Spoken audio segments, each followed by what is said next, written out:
ఈ రోజు ప్రతి ఒక్క రైతన్న ప్రజలు కూడా అంటున్నటువంటి పరిస్థితి. ఇప్పుడు రైతుల సమస్యలు ఎలా ఉంటాయండి, ఉద్యోగుల సమస్యలు ఇంకో పక్కన. ఉద్యోగులు అమరావతి జేఏసీ ఏదైతే ఉన్నారో బొప్పరాజు వెంకటేశ్వర గారి ఆధ్వర్యంలో వాళ్ళు కొన్నాళ్ళుగా తమ డిమాండ్స్ ఏవైతే ఉన్నాయో డిఏ బకాయిలు కానీ పిఆర్సీ ఇంకా వేయలేదని కానీ ఐఆర్ ఇవ్వలేదు కానీ వాళ్ళు అసలు ఉద్యమ సన్నాహక సభలు పెట్టుకుంటున్న టైంలో వాళ్ళని చర్చలకు పిలిచారు. అయితే ఆ చర్చల్లో కూడా ఏమీ జరగలేదు అని వాళ్ళు మళ్ళీ తీవ్రమైనటువంటి అసంతృప్తితో వాళ్ళు ఒక పక్క ఉంటే, చంద్రన్న బోడిగుండు పథకం అంటూ ఎంప్లాయీస్ ఫెడరేషన్ చైర్మన్ ఆయన కాకర్ల వెంకటరామరెడ్డి ఆయన ఒక పక్క నుంచి ఇంకా వీళ్ళతో చర్చలు ఏం లేదని ఆయన కూడా ఉద్యమానికి సన్నద్ధం అంటున్న ఈ టైంలో అసలు ఎందుకులే మ్యాటర్ అని ఆయనే డైరెక్ట్గా ఓపెన్ అయిపోయారండి. ఈ అంశం చర్చించే ముందు కొన్నేళ్ల క్రితం ఒక ఆసక్తికరమైనటువంటి ఒక మీడియా అధిపతితో ఒక సంభాషణ జరిగింది చంద్రబాబు నాయుడు గారి. అదొకసారి విందాం. ఐ థింక్ 2019 ఎన్నికలకు ముందు అనుకుంటా. ఒకసారి ప్లే చేయండి అది.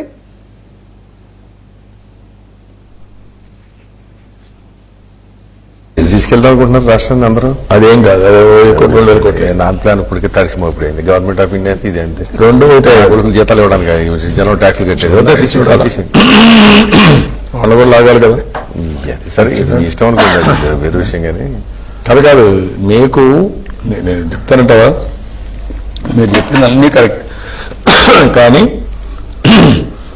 అధికారం లేకపోతే అది మనం ఏం చేయలేము. నేనే నాకు ఇప్పుడు అదే వీళ్ళు వచ్చిన తర్వాత 110%. ఇప్పుడు ఇది తాజాగా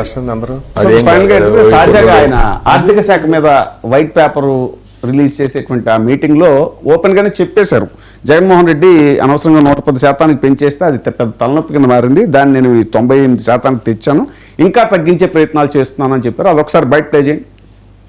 అదే వీళ్ళు వచ్చిన తర్వాత 110%, 110% అంటే దగ్గర 23% పెరిగిపోయింది. అక్కడి నుంచి మళ్ళీ ఇప్పుడు 13-14% తగ్గించాం.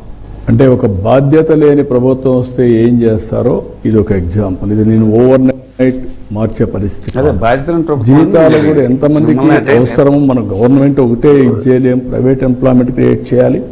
This is legacy problem I'm facing today. ఆ రోజు నేను చెప్పింది ఉద్యోగస్తులు నిరుద్యోగ వృత్తి 2 చెప్పాను.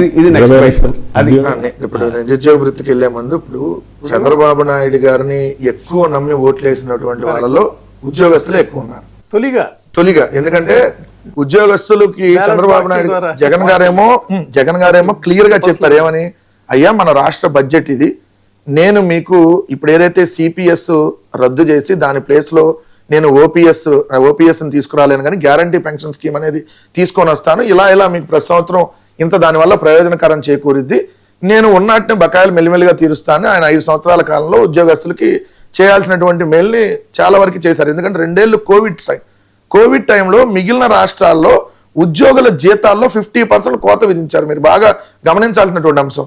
కానీ ఆంధ్రప్రదేశ్ రాష్ట్రంలో ఒక నెల 50% జీతాన్ని నెక్స్ట్ ఒక 3-4 నెలల తర్వాత ఇస్తాం, కట్ చేయలే, ఎక్కడ కోత విధించలా, ఒక 50% ఒక్క నెల అండి అది. అయితే న్యాయస్థానాలకు వెళ్ళినటువంటి పరిస్థితి, ఆ 50% కూడా ఆ నెల ఇచ్చారు. అంటే ఎక్కడ ప్రభుత్వానికి సంబంధించినటువంటి ఉద్యోగులను తక్కువ చేయలే.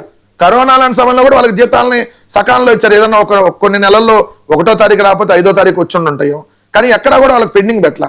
కానీ ఈ రోజు పరిస్థితి ఏంటి, కొన్ని డిపార్ట్మెంట్లు 15వ తారీఖు 20వ తారీఖు వచ్చినా అందనటువంటి పరిస్థితి. పంచాయతీరాజ్ శాఖలో ఏదో కొన్ని అవుట్ సోర్సింగ్ దాంట్లో అయితే 6 నెలలుగా జీతాలు రాలేదంట. 6 నెలలుగా జీతాలు రాని పరిస్థితి. మన ఉప ముఖ్యమంత్రి ప్రాతినిధ్యం వహిస్తున్నటువంటి శాఖ. 2 ఆయన క్లియర్ గా ఏం చెబుతున్నాడు, ఆయన మెంటాలిటీ ఈ రోజు కాదండి. మీరు మనసులో మాట అనే పుస్తకం ఉంటుంది చంద్రబాబు నాయుడు గారిది, దాంట్లో ఆయన క్లియర్ గా రాశాడు, ప్రభుత్వ ఉద్యోగాలని తీసుకోవడం దండగా అని చెప్పాడు. దాంట్లో ప్రభుత్వానికి సంబంధించిన ఉద్యోగాలను ఎక్కువ తీసుకుంటే ప్రభుత్వానికి బడ్డెన్ అయిపోద్ది, ఎక్కువ ప్రైవేట్ వాళ్ళని ఎంకరేజ్ చేయాలని మనసులో మాట పుస్తకంలో చంద్రబాబు నాయుడు గారు క్లియర్ గా రాశారు. ఇప్పుడు టీవీ ముఖంగా ఉచ్చరించలేం కానీ వాళ్ళిద్దరు సంభాషణ చాలా దారుణమైనటువంటి ఉద్యోగస్తులు రామారావు గారిని మాట్లాడినప్పుడు వాళ్ళు ఎవరినైనా మాట్లాడతారు కానీ ఇక వాళ్ళకి వాళ్ళ విఘ్నత అంతే కాబట్టి వాళ్ళ గురించి మనం ఎక్కువ వెళ్ళట్లేదు. 2 ఏం చేయాలి సార్, ఇప్పుడు ఆయన ఏమంటాడు చంద్రబాబు నాయుడు గారు, నేను ఉద్యోగుల జీతాలని నెల ఖర్చుని తగ్గించాను అంటున్నాడు. ఎలా తగ్గించావు, ఎందుకు తగ్గింది అది? ఉన్న ఉద్యోగస్తుల్ని తీసేయటం వల్ల అయింది. జగన్మోహన్ రెడ్డి గారు ప్రభుత్వం ఉన్నప్పుడు వాలంటీర్ల సిస్టమ్ ఉండేది, 2,50,000 మందికి ప్రభుత్వమే జీతాలు ఇచ్చేది. బెవరేజ్ కార్పొరేషన్ అంటే ప్రభుత్వమే మద్యం దుకాణాలు ఉండే, ప్రభుత్వం తరపున జీతాలు ప్రభుత్వంలో వాళ్ళకు ఉద్యోగులుగా ఏదైతే జీతం ప్రభుత్వం ఇచ్చింది. అవుట్ సోర్సింగ్ ఉద్యోగాలను ఇప్పుడు మీరు చాలా వరకు కట్ చేసి పడేశారు. ఫైబర్ నెట్ ఆర్టీసీ ఉద్యోగుల్ని ప్రభుత్వ ఉద్యోగులుగా మార్చిన ఆర్టీసీ ఉద్యోగుల్ని రెండోసారి ఎక్కడైతే ఆర్టీసీ పోస్టులు ఖాళీ అయినాయో ఇప్పుడు ఎవరైతే రిటైర్ అయిపోతారో ఆ పోస్టులు భర్తీ చేయాలి కదా, అవి చేయటం లేదు. ఉన్నాయి కొత్త లేవు, ఉన్నాళ్ళని ఖాళీ అయినటువంటి పరిస్థితులు వాటిని ఫిల్ చేసినటువంటి పరిస్థితి లేదు. క్లియర్ గా చెప్పారు ఇక్కడ. ఫైబర్ నెట్ కూడా సార్ ఇదే సందర్భంలో చెప్పారు ఆయన 90% తీసుకొచ్చాను, 100% నుంచి అన్ని ప్రభుత్వ ఉద్యోగాలంటే ఇవ్వలేమని చెప్పని కేటగారికల్ గా స్పష్టంగా చెప్పారు. ఇది ప్రభుత్వ ఉద్యోగులు ఆలోచించారు. ఇప్పుడు ప్రభుత్వ ఉద్యోగులు ఆలోచించాలి. రెండు సార్ ఇక్కడ ఫైబర్ నెట్ లాంటి వాటిలో ఇట్లా అన్నిట్లో దాదాపుగా 3,70,000 మందికి ప్రభుత్వం ఈ రోజు జీతం ఆపేసింది, అంటే వాళ్ళ ఉద్యోగాల్లో తీసేసింది. మరి బడ్డీని తగ్గింది కదా, అప్పుడు ఓ పని చేయండి, ఇంక మిగిలిన కూడా తీసేస్తే అసలు ప్రభుత్వం తరపున జీతాలు ఇచ్చే పని ఉండదు కదా. అన్ని పీపీపీ అంటున్నారు కదా, ఇప్పుడు గవర్నమెంట్ ఉద్యోగాలన్నింటినీ ప్రైవేట్ పరంలో పీపీపీకి ఇచ్చేస్తే వాళ్ళే చూసుకుంటారు కదా. రేపు పొద్దున దాన్ని కూడా ఆలోచన చేసినా కూడా ఆశ్చర్యం లేదు. ఎందుకంటే నేను ఇదే మీటింగ్ లో చెబుతున్నాడు, నేను ఏపీలో దేశంలో కల్లా మొత్తంలో 390 ప్రాజెక్టులు ఏపీలోనే పీపీపీ పద్ధతిలో ఇచ్చాను. 1.78 lakhs తో 390 ప్రాజెక్టులు పీపీపీలో ఇచ్చామంటే ఇక్కడ ఇది ఒక పాయింట్ చెప్తాను నేను. ఇక్కడ పీపీపీలో దేశంలో మనమే నంబర్ 1 అనే దాన్ని ఆయన పాజిటివ్ ఆస్పెక్ట్లో అది ఘనంగా చెప్తా ఉన్నారు. But other side of the coin ఏంటంటే the letter and spirit of the డెమోక్రసీలో ప్రభుత్వ రంగ సంస్థలు అనేటువంటి వాటిని పెంచుకోవాలి. ప్రైవేట్ చేతుల్లో పెట్టినప్పుడు ఏమంటామంటే ఇన్బ్యాలెన్స్ అవుతుంది, అంటే హ్యావ్స్ హ్యావ్ నాట్స్ అనేటువంటి వాళ్ళు పెరిగిపోతారు, ఆ డిస్పారిటీ కూడా పెరిగిపోతుంది. ఎక్స్ప్లాయిటేషన్ ముఖ్యంగా ఏది ఇప్పుడు ఈ గవర్నమెంట్ హాస్పిటల్స్ వాటన్నిటిని ప్రైవేటైజ్ చేస్తే ఏమో వాడు వ్యాపార సంస్థలుగా మార్చుకుంటాడు, సగటు రోగులు దోపిడీకి గురయ్యే పరిస్థితి.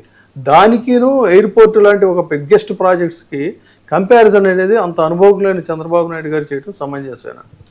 ఇప్పుడు ఒకటి సార్, మీరు అన్న ఎయిర్పోర్ట్ లాంటి పీపీపీకి ఇచ్చేదాన్ని ఎవరు వ్యతిరేకించారు? ఇక్కడ మనం ప్రజలకు సంబంధించి, పేదలకు సంబంధించి, వాళ్ళ విద్యకు సంబంధించో ఆరోగ్యానికి సంబంధించిన దాన్ని మీరు ప్రైవేట్ పరం వ్యతిరేకించాం. ఇప్పుడు మెడికల్ కాలేజ్ ఏంటి సార్? మెడికల్ కాలేజ్ అంటే ఒక జిల్లాకి అది ఆసుపత్రి ఉంటుంది, అంటే పెద్ద ఆసుపత్రి, దాన్ని ధర్మాసుపత్రి అంటాం. దాన్ని తీసుకెళ్ళి మీరు ప్రైవేట్ వాళ్ళ చేతిలో పెట్టాం. అక్కడ ఇంటర్మీడియట్ అయిపోయి ఎంబీబీఎస్ చదవాలనుకున్న వాళ్ళని తీసుకొని వెళ్ళి మీకు ప్రైవేట్ వాళ్ళకి అప్పచెప్పేస్తాం, వాళ్ళ దగ్గర మీరు సీట్లు కొనుక్కోండి అని దాన్ని ప్రైవేట్ పరం చేస్తాం. ఇలాంటివన్నీ ప్రజలకి ఆర్టీసీని, కొన్ని రోడ్డుల్ని, ప్రభుత్వ రంగ సంస్థలు, టూరిజము, ఇవన్నీ తీసుకొని వెళ్ళి అది కాదు రవాణా సంస్థ అంటే ఆర్టీసీ కానీ లేదనంటే పబ్లిక్ హెల్త్ కానీ ఈ రెండు కూడా పూర్తిగా సర్వీస్ ఓరియంటెడ్. ఖచ్చితంగా ప్రభుత్వాలకి ఒక బాధ్యత, పల్లెటూళ్ళ నుంచి వాళ్ళందరూ కూడా ప్రయాణం చేయాలంటే అక్కడ ప్రాఫిట్స్ ఆలోచించకూడదు. దే హ్యావ్ టు ఫెసిలిటేట్, అది సేఫ్ అండ్ సెక్యూరిటీ కూడా.